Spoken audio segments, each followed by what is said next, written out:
I have so much to say on this because I've been, of course, very motivated and excited about ecofeminism for like 2 decades. And for me, what I want to say about that is ecofeminism and Indigenous ways, to me, are kind of potentially entwined or overlap in some ways.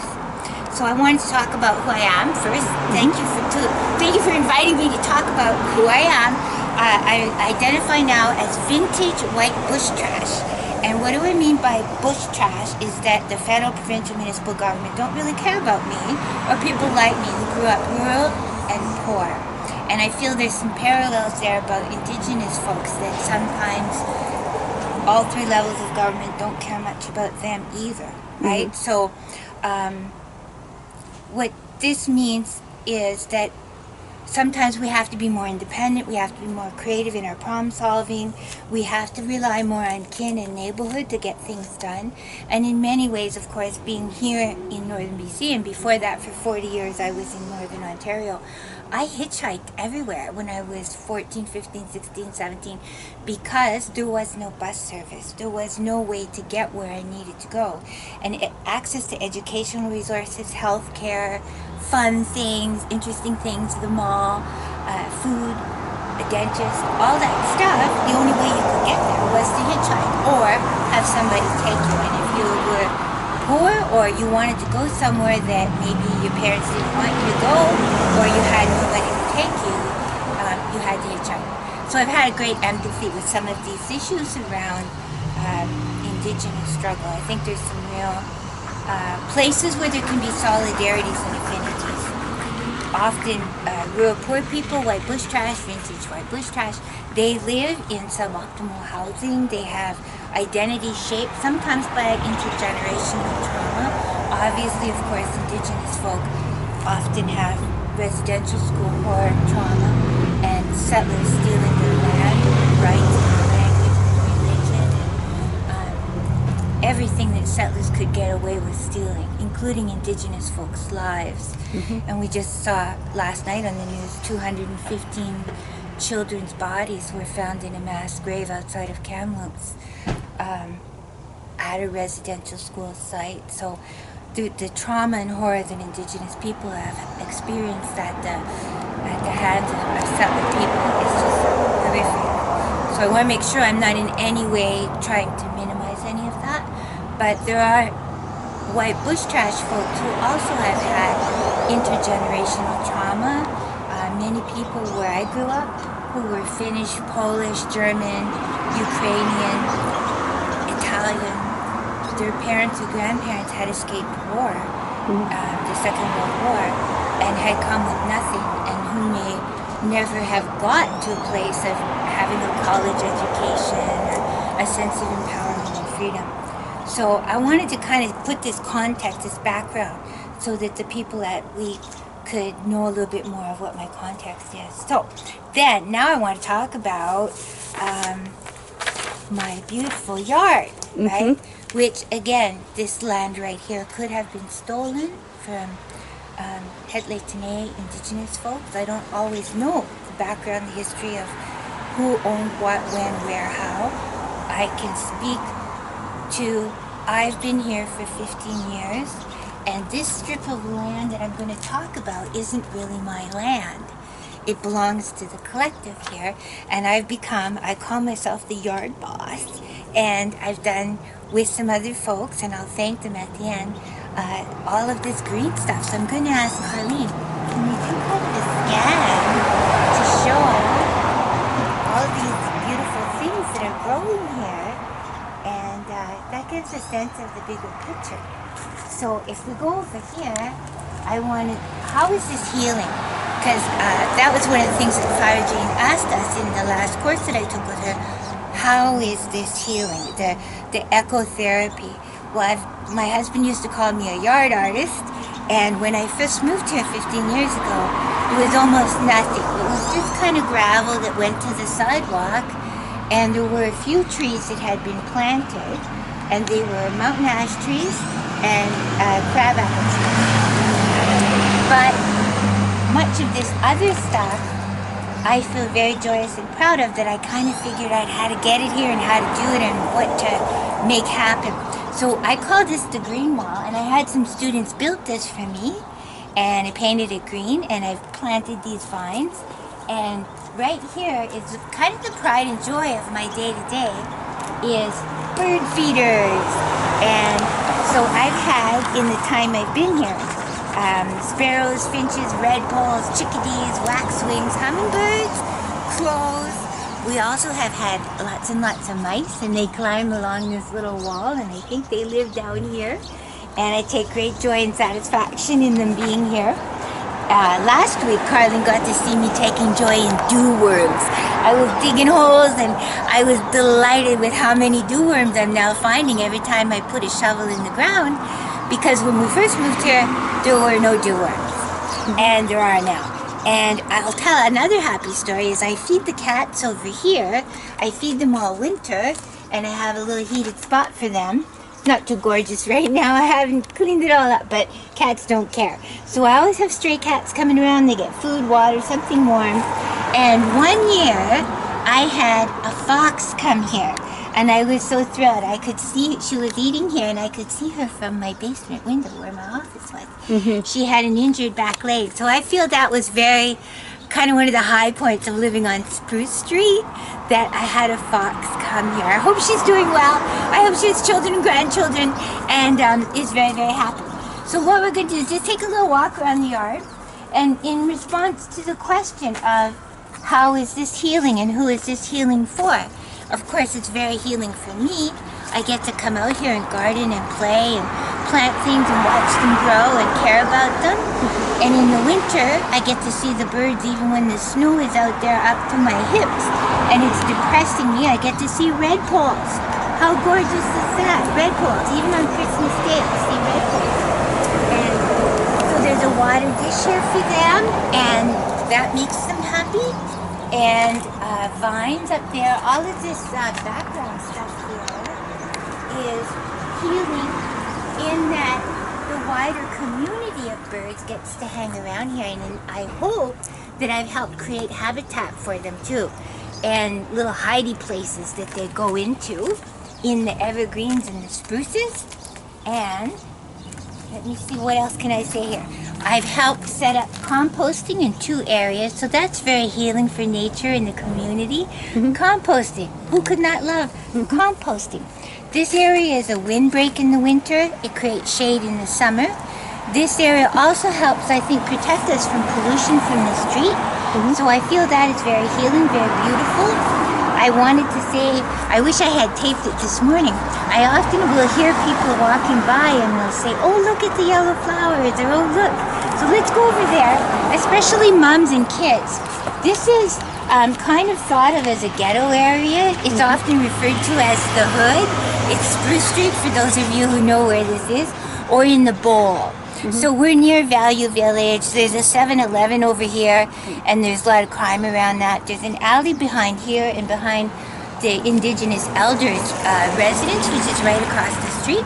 And those 2 alleys have a lot of action in them in the middle of the night, where people are exchanging drugs. Maybe 2 blocks up, there's a place where survival sex trade workers find their customers. And so this is one of those areas where it's unexpected to see flowers. And I feel really proud of that. I like, maybe I shouldn't feel so proud, but I do. I feel very proud. So all the trees and flowers. The other thing that I've tried to do very consciously is I've tried to plant, and I made a list this morning, at least one of the following: a blueberry bush, a goji berry bush, 1 raspberry bush, there's a gooseberry bush, a Saskatoon, and the trees that are crabapple trees and mountain ash trees. All of those provide food for birds and critters, right? So I find that a very happy thing. Another thing about all that is I've tried to plant perennials, everything's perennial, and also that are not overconsumptive of water. So that's healing Mother Nature to not, over use when you don't need to consciously choose different. The other thing I feel very proud of, and I don't know if we'll get to see it today, I'll invite you to watch, bees and butterflies. Ooh, so in addition, all those things, there's flowers which bring the bees around. And on different days, I've seen tons of bees. And I'm like, yay, the bees are here, rock and roll. And created a little house over there for bees, a bee house with the little things in it. I got one of those over there. So the yarrow, for example, they have red flowers, yellow flowers, and they kind of grow wild and they just do their own thing. Those bees love those. Bees love those. I know that for a fact. And the flowers on the apple trees. So over here, there's the compost area. And vines, I've planted a lot of vines, and I'm trying to, create a sustainable kind of vibe, let's say. So another thing I wanted to say on video is that I don't scoop the debris in the winter, in the fall. I leave it there till late spring, so then the bees and the butterflies and everybody has a place to snuggle in for the winter. Very important, apparently. So you could just see all the pretty things in this yard. You could see. I also want to say, I don't have a car. So all the rocks that you see, I had to bring them here at other people's graciousness and kindness. And I'll thank them at the end. I've got the list of names or some of the names. But all these rocks weren't here either. I love them. I love rocks. I'm from Sudbury. We were the moonscape rock place of the world, right, for a while because of Inco and mining. So just get a pan of all the beautiful stuff that's happening here. These flowers here, the bees will hang around with this. It makes them pudgy. We love pudgy bees. And yeah, so you could just take... You've got your tree names as well. Oh yes, the trees. I've named the trees. Some of the trees are named after summer students who helped me. So which one was yours? I think that one was mine, and that one's a tuba tree. A tuba tree. A tuba tree. That's right. We named them after. Yeah. So this is the yarrow, which just goes wild. And another thing I wanted to note is the city came and dug up our sidewalk about 5 years ago, and then just left it all craggy and skanky. And so what I've been trying to do is I've been planting perennials that are going to have flowers and that will look really pretty and that are tough so people can step on them. And so those are called jennies. And then a lot of stone crops are around here. And these are the spots where people will stop and they'll go, oh look, there's, like that right there. People will walk by and go, oh look at the yellow flowers, moms and kids, and I'll be really happy, right? I'll hear something and then I feel so. So just keep showing the yard. This is my yard art with the rocks. It's all kind of put out a certain way that makes me happy and looks kind of pretty.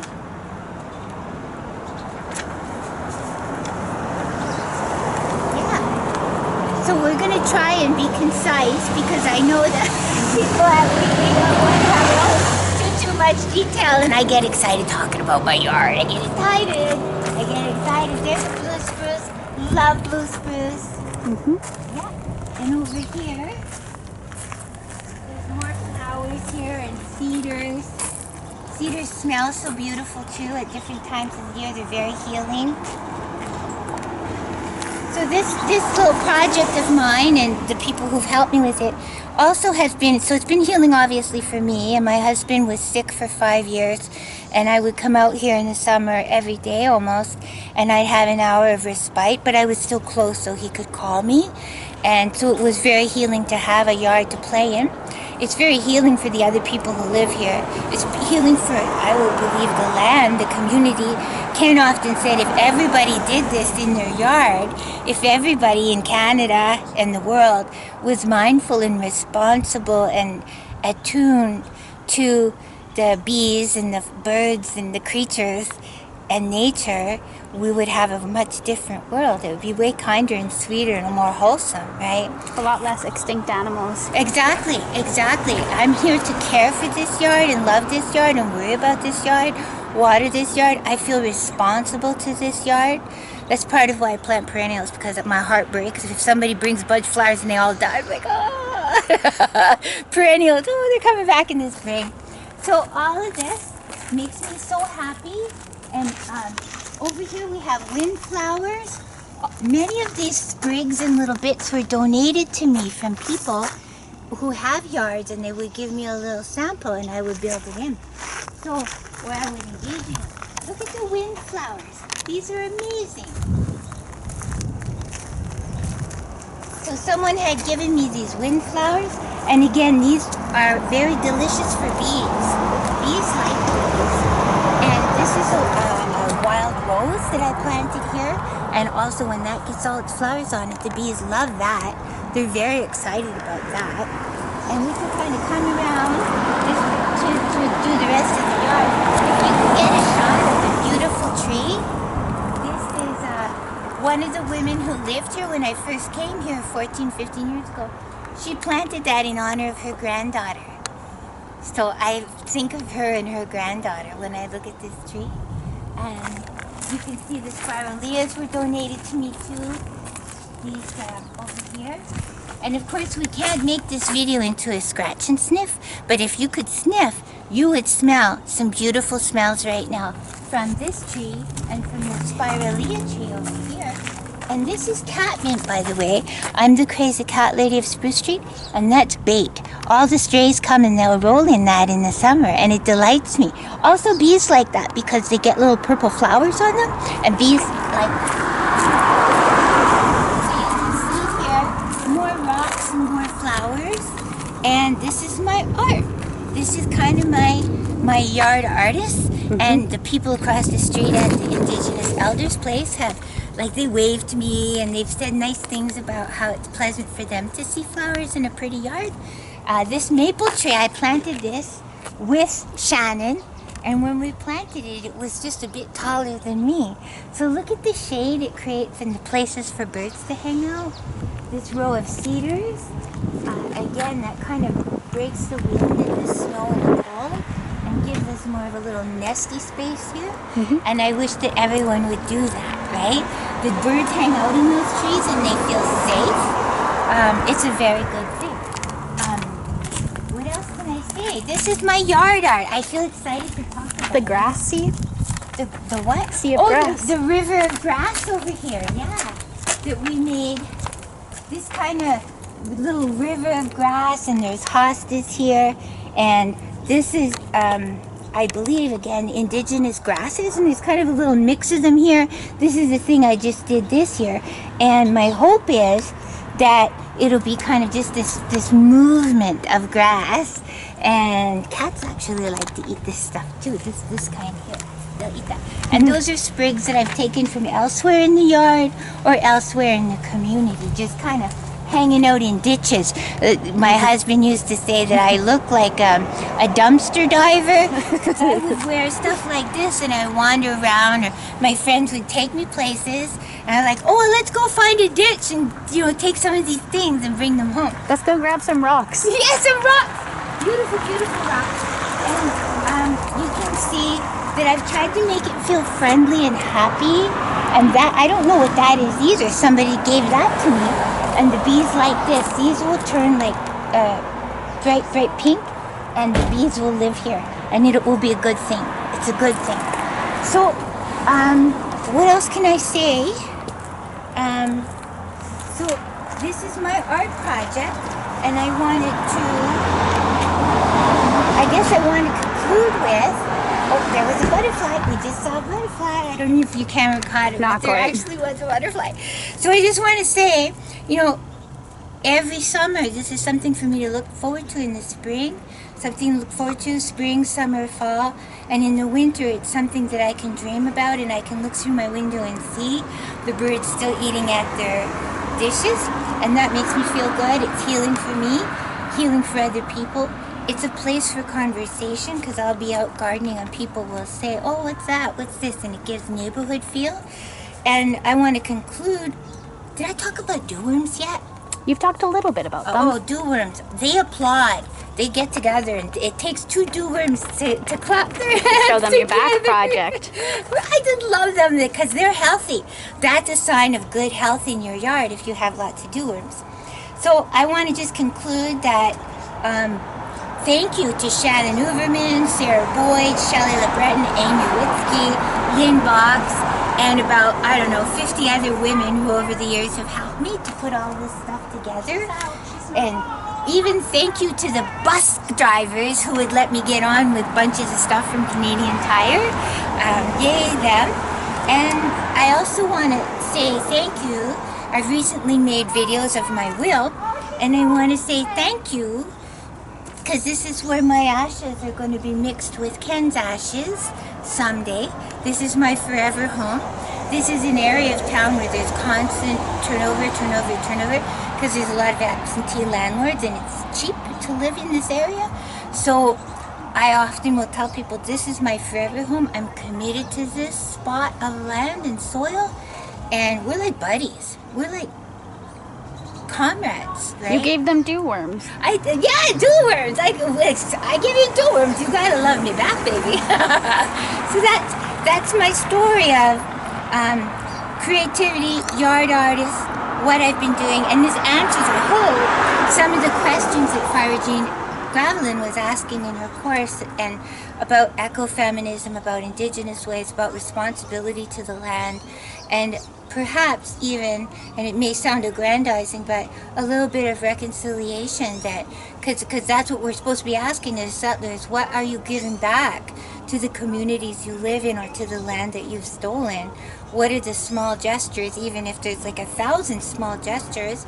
If every settler person in Canada did a gesture back to the soil and the community, the birds, the hummingbirds, it might be a good thing, right? It's one speck in a mountain of what we still hold. Mm-hmm. So thank you, Wheat, for letting me talk about my yard. I always love to do that. And thank you to all the women who helped me put this together. Yeah.